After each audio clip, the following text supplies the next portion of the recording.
Photoshop has developed over 16 basic color adjustment functions for us. These adjustment layers can manipulate the color and tone of the layers beneath them. Sometimes a same result can be achieved by different adjustment layers with different methods. What cannot be denied is that each of them has its own unique advantages. Today, let us try the photo filter adjustment.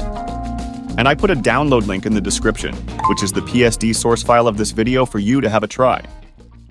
First of all, do not go to the top menu and try to use any of the adjustments in the image. It makes you unable to revise any of the adjustments.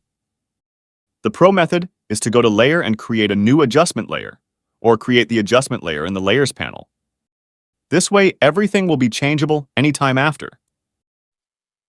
Now, let's create a photo filter adjustment layer in the Layers panel. There will be a Photo Filter Properties panel pop up.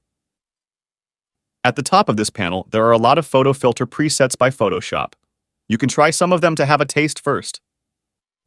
These photo filter presets can get the result you want most of the time. And you can always drag around the density slider to get a better result. If not, you can try to select the exact color you want. The photo filter adjustment is definitely an easy method to retouch your photo.